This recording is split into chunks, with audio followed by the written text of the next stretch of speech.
ओम शांति। ओम शांति। ओम शांति। आज 21 तारीख के शिव बाबा के महावाक्य हैं। आज प्यारे बाबा ने हम बच्चों को कहा, मीठे बच्चे, ये संगम युग सर्वोत्तम बनने का शुभ समय है, क्योंकि इसी समय बाप तुम्हें नर से नारायण बनने की पढ़ाई पढ़ाते हैं। बाबा ने कहा, बच्चे, ये जो समय है ना, इस समय पे ही तुम क्या है, सबसे सर्वोत्तम बन सकते हो, तो इसीलिए समय को व्यर्थ ना गवाओ। तो प्रश्न बाबा ने पूछा, तुम बच्चों के पास कौन सी नॉलेज है जिसके कारण तुम किसी भी हालत में रो नहीं सकते? बाबा ने कहा, तुम रो नहीं सकते। क्यों? आंसर दिया बाबा ने, तुम्हारे पास इस बने बनाए ड्रामा की नॉलेज है। रोया तो वहां जाए ना जहां पर कुछ अचानक हो जाए या कुछ आश्चर्यचकित हो। बाबा हमको ये समझाना चाह रहे कि बच्चे देखो, ये जो भी कुछ तुम्हारे आसपास हो रहा है ना, पहले भी हुआ था, तो तुम हैरान क्यों होते हो, दुखी क्यों होते हो? बाबा ने कहा, तुम जानते हो इसमें हर आत्मा का अपना पार्ट है। बाप हमें सुख का वर्षा दे रहे हैं, फिर हम रो कैसे सकते हैं? पर्वत ही पार ब्रह्म में रहने वाले की वह मिल गया, बाकी क्या चाहिए बताओ? बख्तावर कभी रोते नहीं है। बाबा ने कहा, मैं तुमको मिल गया और तुमको क्या चाहिए बताओ? बाबा ने कहा, तुम रोना नहीं, मैं हूं तुम्हारा। ओम शांति। रूहानी बाप बैठ बच्चों को एक बात समझाते हैं। चित्रों में भी ऐसे लिखना है कि त्रिमूर्ति शिव बाबा बच्चों प्रति समझाते हैं। क्या लिखना है? त्रिमूर्ति शिव बाबा, यानी ज्योति बिंदु शिव बाबा बच्चों को समझा रहे हैं। तुम भी किसी को समझाते हो तो तुम आत्मा कहेंगे, शिव बाबा ऐसे कहते हैं, यह बाप भी कहेंगे, बाबा तुमको समझाते हैं। यहाँ मनुष्य को क्या ना कर सके, समझा नहीं सकते, लेकिन परमात्मा आत्माओं को समझाते हैं, या ये कहे या आत्मा को समझाती है, यानी कि हम मनुष्य आत्माएं बाबा के बच्चे और अन्य आत्माओं को समझाते हैं, ये कहा जाएगा। बाबा ने कहा, इंसान की सदगति नहीं कर सकता, उसको क्या समझाएगा, वो कुछ भी तो नहीं। बाबा बोले, बच्चे, ज्ञान सागर तो शिव बाबा ही है और वह है रूहानी बाप। इस समय रूहानी बच्चों को रूहानी बाप से वर्षा मिलता है। जिस्मानी अहंकार यहाँ छोड़ना पड़ता है। इस समय तुमको आत्माभिमानी बन बाबा को याद करना है। कर्म भी भल करो, तुम धंधाधोरी भी करो। बाबा बोले, धंधाधोरी भी चलाते रहो, बाकी जितना समय मिले मुझे याद करो। अपने को आत्मा समझ याद करेंगे तो विक्रम विनाश होंगे। तुम जानते हो ना, शिव बाबा इसमें आया हुआ है। किसमें? ब्रह्मा बाबा में। बाबा ने कहा, वह सत्य है, चैतन्य है, सत्य चित आनंद स्वरूप कहा जाता है शिव बाबा के लिए। ब्रह्मा विष्णु शंकर अथवा कोई भी मनुष्य मात्र की ये महिमा नहीं है। ऊंचे ते ऊंचा भगवान तो एक ही है और वो है सुप्रीम सोल। ये ज्ञान भी तुमको सिर्फ इस समय है, फिर कभी मिलना नहीं है। हर 5000 वर्ष बाद बाप आते हैं तुमको क्या करने? आत्माभिमानी बनाए, बाप को याद कराने सिखा रहे हैं, जिससे तुम तमो प्रधान से सतो प्रधान बन जाते हो। बाबा ने कहा, मेरा पर्पस जो है आने का, वो यही है कि किसी तरह मैं तुमको क्या बना दूं? सतो प्रधान बना दूं। मनुष्य गाते तो बहुत है, पतित पावन आओ, परंतु अर्थ नहीं समझते। पतित पावन सीताराम कहें तो भी ठीक है, तुम सब सीताएं अथवा भक्तियां हो। वह है एक राम भगवान, तुम भक्तों को फल चाहिए भगवान द्वारा, तो बाबा ही तो देंगे ना। राम जी ने भी शिव जी की पूजा की थी, लेकिन मनुष्य जिस राम का वर्णन है रामायण में, उसके बारे में, उनके बारे में सही तरीके से नहीं जानते, है ना। शास्त्रों में भी है, 3 तरह के राम बताए हैं। एक राम दशरथ का बेटा, एक राम है सकल पसारा, एक राम है सबसे न्यारा। तो राम कोई पर्टिकुलर पर्सन नहीं है। राम एक नाम है जो इंडिकेट कर रहा है सबसे ऊपर यानी परमात्मा शिव के लिए। लेकिन मनुष्य ने कभी अपनी बुद्धि चलाई नहीं, उनको तो सिर्फ दशरथ के पुत्र राम का ही ध्यान है। इसीलिए क्या है, भगवान की जो भी मतलब प्यार है, आशीर्वाद है, वो उससे दूर हो जाते हैं, उनको समझ ही नहीं है कुछ भी। बाबा ने रहस्य खोला ना। बाबा ने कहा बच्चे देखो, वो है एक राम भगवान, मुक्ति व जीवन मुक्ति दाता तो वही है ना, तो यही तो फल है। मुक्ति जीवन मुक्ति का दाता वो एक ही बाप है। ड्रामा में ऊंच पार्ट वाले भी होते हैं तो नीचे पार्ट वाले यानी किसी का टॉप लेवल का होता है, किसी का बहुत कम होता है, थोड़ा सा ही होता है। तो ये बेहद का ड्रामा है, इसको और कोई समझ नहीं सकता। तुम इस समय तमो प्रधान कनिष्ठ से सतो प्रधान पुरुषोत्तम बन रहे हो। क्या बन रहे हो? सतो प्रधान। सतो प्रधान को ही सर्वोत्तम कहा जाता है।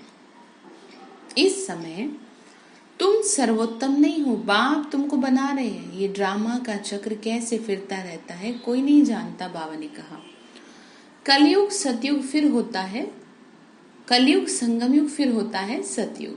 पुरानी को नई कौन बनाएंगे? बाप बगैर कोई बना न सके।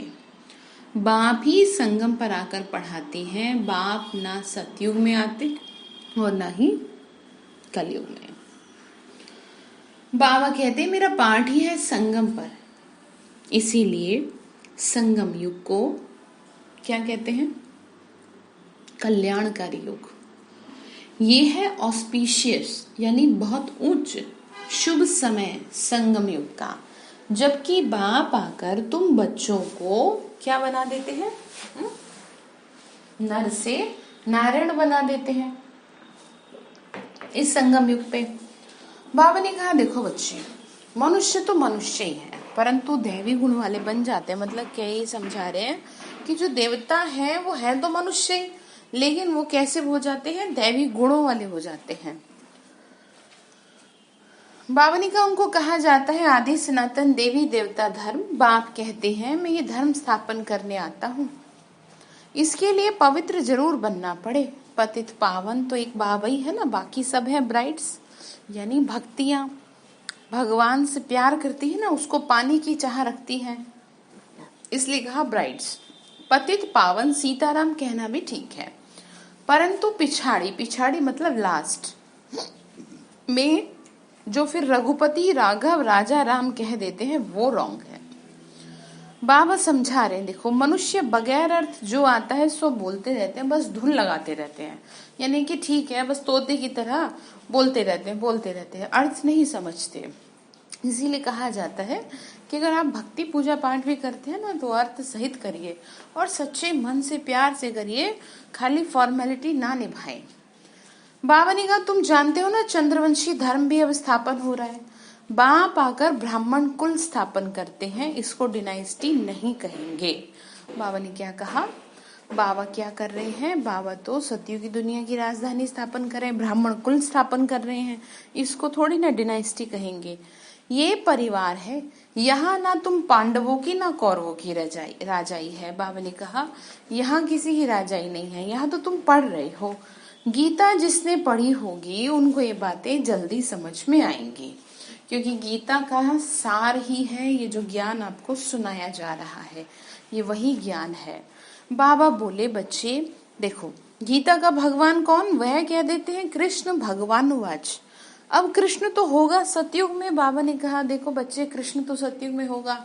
श्री कृष्ण ने तो राजगुरु द्वारा राज विद्या ग्रहण करी, माँ बाप द्वारा पालना ली, ठीक है, माँ के गर्भ से जन्म लिया।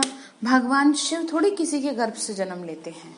इसीलिए कहा कि जो गीता का भगवान है ये तुम सिद्ध कर बताओ कि वास्तव में वो तो सारी सृष्टि का रचयिता शिव बाबा है ना। अब कृष्ण तो होगा देखो सतयुग में, उनमें जो आत्मा है वो तो अविनाशी है, शरीर का नाम ही बदलता है। बाबा ने कहा आत्मा का कभी नाम नहीं बदलता। किस पे नाम पड़ता है? शरीर पे। कृष्ण की आत्मा का शरीर सतयुग में ही होता है, नंबर 1 में वही आता है। लक्ष्मी नारायण नंबर 1, फिर है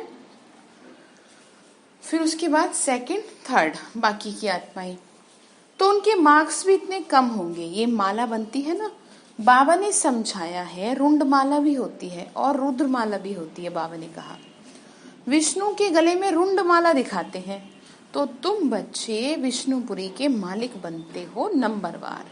बाबा ने क्या कहा, तुम बच्चे जो है ना मालिक बनते हो। अभी जो जितने अच्छे से इस ज्ञान को अपनी बुद्धि में धारण करेगा उसी हिसाब से भक्ति मार्ग में उसका गायन चलाएगा। आप थोड़ा सा विचार करिए कि आप ही तो हो, कौन होगा और। बाबा बोले बच्चे तुम जैसे विष्णु के गले का हार बनते हो। विष्णु के गले में दिखाते ना वैजंती माला। बाबा बोले आगे कि देखो, फिर पहले पहले शिव के गले का हार बनते हो, उनको रुद्र माला कहा जाता है। जो जपते हैं ना रुद्र माला, माला पूजी नहीं जाती, माला को सिमरा जाता है, यानी उसको सिमरण करते हैं। उसका माला का दाना वही बनते हैं जो विष्णुपुरी की राजधानी में नंबरवार आते हैं। विष्णुपुरी की राजधानी यानी जो सतयुग में नंबरवार आते हैं। माला में सबसे पहले होता है फूल यानी शिव बाबा, फिर युगल दाना ब्रह्मा सरस्वती और बच्चों से प्रवृत्ति मार्ग शुरू होता है ना। बाबा बोले यही फिर देवता बन जाते हैं। लक्ष्मी नारायण है फर्स्ट, ऊपर में है फूल शिव बाबा। माला फेर फेर कर पिछाड़ी में फूल को माथा टेकते हैं। पिछाड़ी में यानी जब पूरी माला हो जाती है तो जो फूल होता है माला के ऊपर उसको नतमस्तक करते हैं। यानी वो कौन है, वो शिव बाबा है ना। जानते तो है नहीं पर ऐसे करते हैं, बाबा ने बताया ना हमें। तो वही तुमको समझाते हैं। इनकी आत्मा तो अपनी है, वो अपना शरीर निर्वाह करती है। किसकी, ब्रह्मा।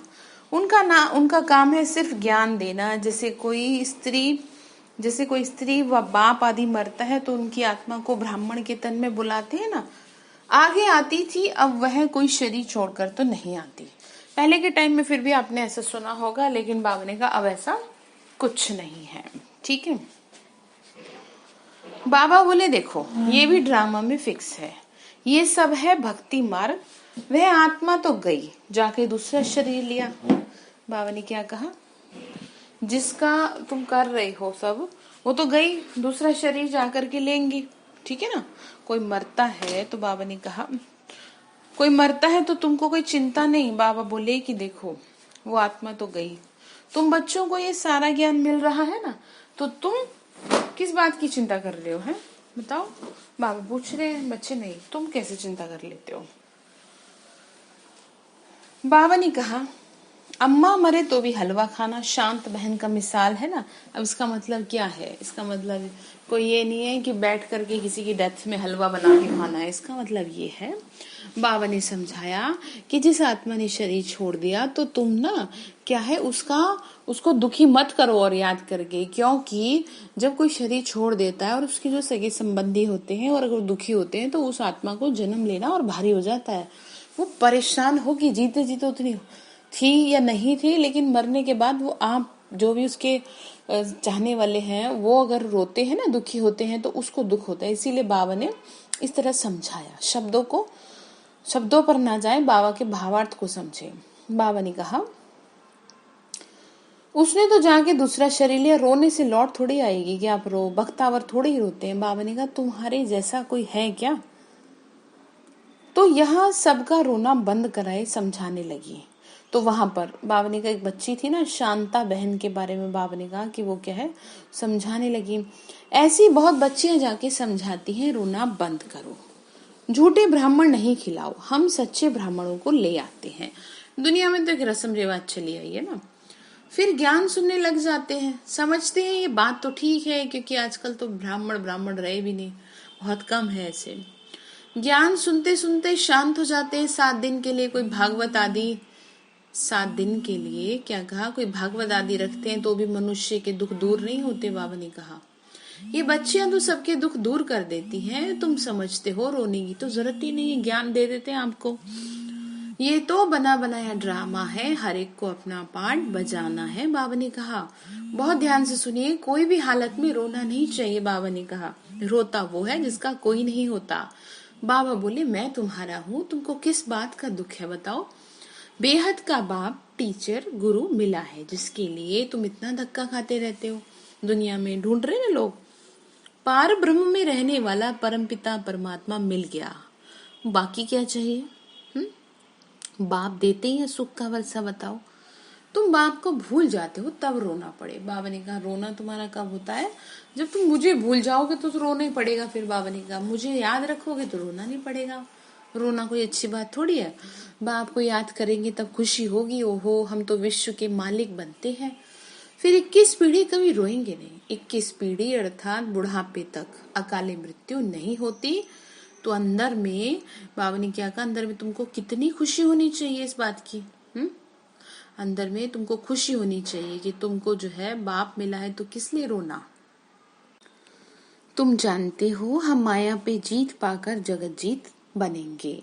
बाबा ने आगे कहा हथियार आदि की तो कोई बात है नहीं यहाँ पे। तुम हो शिव शक्तियां, तुम्हारे पास है ज्ञान कटारी, ज्ञान बाण। उन्होंने फिर भक्ति मार्ग में देवियों को स्थूल बाण खड़ग आदि दे दी। वो दिखाते हैं ना कैसे एक हाथ में तलवार, एक हाथ में उसमें आग में जलता हुआ गोला। तो वो बात बाबा समझा रहे हैं रियलिटी क्या है। बाप कहते हैं ज्ञान तलवार से विकारों को जीतना है।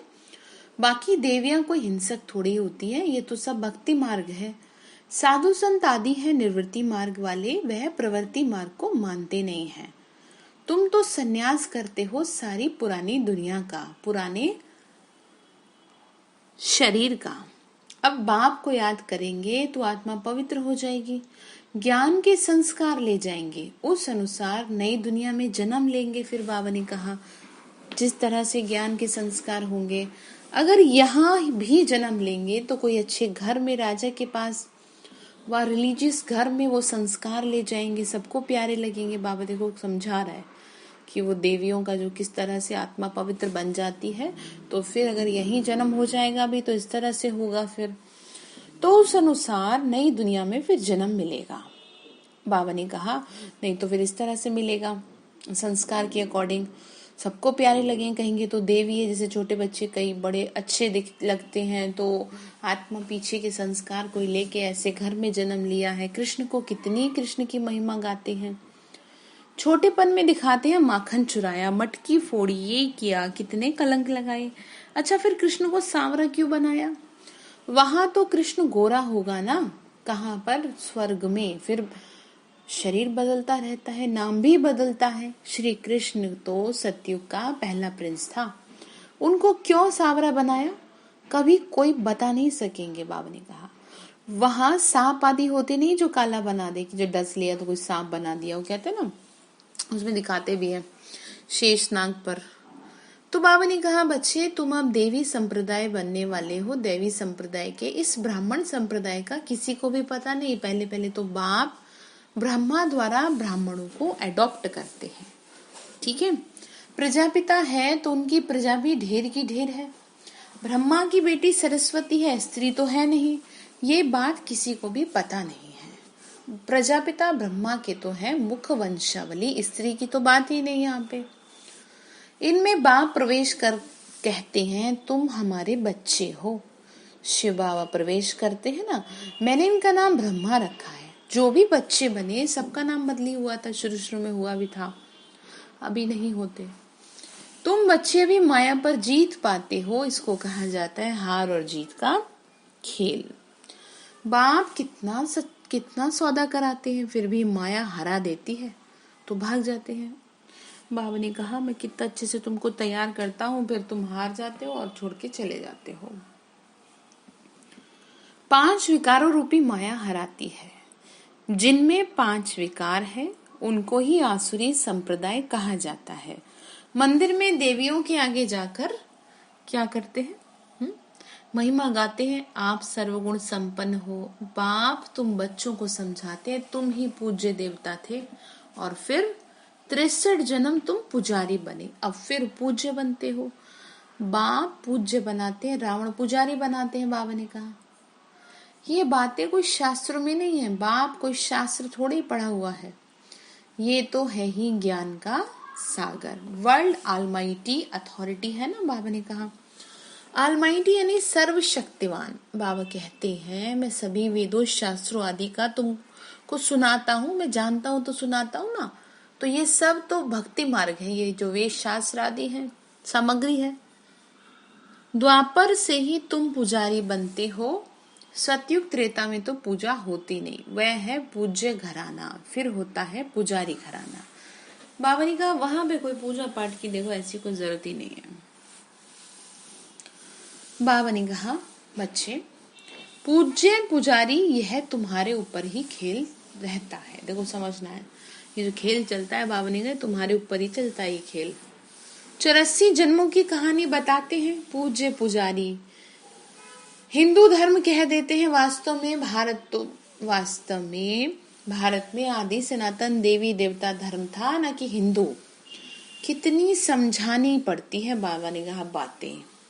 ये पढ़ाई है भी सेकंड की, फिर भी कितना समय लग जाता है। कहते हैं सागर को शाही बनाओ, सारा जंगल कलम बनाओ, तो भी पूरा हो ना सके, इतना ज्यादा बाबा ने कहा है। अंत तक तुमको ज्ञान सुनाता रहूंगा, तुम इनका किताब कितना बनाएंगे। शुरू में भी बाबा सवेरे सवेरे उठकर लिखते थे, फिर मम्मा सुनाती थी, वो जो भी मतलब बाबा सुनाते थे लिखते थे, तब से लेके छप रहा है। कितने कागज खलास हुए होंगे। गीता तो एक ही है, इतनी छोटी, गीता का लॉकेट भी बनाते हैं। इस बात का मतलब ये है कि जो ज्ञान है ना वो अनलिमिटेड है, और जो भगवान है ना वो ज्ञान का सागर है, इसीलिए उसको किताबों में नहीं नोट लिखा जा सकता। किताबों में तो कोई एक ही चीज, मतलब कोई तो लिमिट होगी ना, इसलिए कहा। यहाँ तो ज्ञान की कोई लिमिट ही नहीं है। गीता का बहुत प्रभाव है, परंतु गीता ज्ञानदाता को मनुष्य क्या हो गए, भूल गए, इसीलिए वो भटक गए। अच्छा, मीठे मीठे सिक्के लदे बच्चों प्रति माता पिता बाप दादा का याद प्यार और गुड मॉर्निंग। रूहानी बाप की रूहानी बच्चों को नमस्ते। हम रूहानी बच्चों की रूहानी माता पिता बाप दादा को नमस्ते। नमस्ते शिव बाबा, नमस्ते। शुक्रिया बाबा, शुक्रिया। धारणा के लिए मुख्य सार है, ज्ञान तलवार से विकारों को जीतना है, ज्ञान के संस्कार भरने हैं। विकारों को कैसे जीतेंगे, ज्ञान को बीच में रख के। पुरानी दुनिया और पुराने शरीर का संन्यास करना है। दूसरी पॉइंट है, भाग्यवान बनने की खुशी में रहना है। भगवान मिला तो भाग्य उदय हुआ, तो इस खुशी में आपको रहना है। किसी भी बात की चिंता नहीं करनी, कोई शरीर छोड़ दे तो दुख के आंसू नहीं बहाने। वरदान दिया बाबा ने, ताज और तख्त को सदा कायम रखने वाले निरंतर स्वतः योगी भव। ताज और तख्त, ताज तख्त समझते ना, तो बाबा ने वही कहा कि उसको क्या है, कायम रखना है। वर्तमान समय बाप द्वारा सभी बच्चों को ताज और तख्त मिला है। बाबा के दिल पर बैठते हैं ना, तो वो भी तख्त है एक तरह से। बाबा ने कहा अभी का ये ताज व तख्त अनेक जन्मों के लिए ताज तख्त प्राप्त कराता है। विश्व कल्याण की जिम्मेदारी का ताज। बाबा ने कौन सा ताज पहनाया, विश्व कल्याण की जिम्मेदारी का ताज, और बाप दादा का दिल तख्त सदा कायम रहे। देखो वही बात समझा दी ना, तो निरंतर स्वतः योगी बन जाएंगे। उन्हें किसी भी प्रकार की मेहनत करने की बात नहीं है उनको। बाबा ने कहा एक तो संबंध समीप का, दूसरा प्राप्ति अखुट है। जहाँ प्राप्ति होती है वहां स्वतः याद होती है। इसीलिए कहा कि क्या करो, एक तो मेरे दिल पे बैठे रहो। बाबा ने कहा मेरे दिल तख्त, मेरा दिल तख्त, ठीक है बाबा का।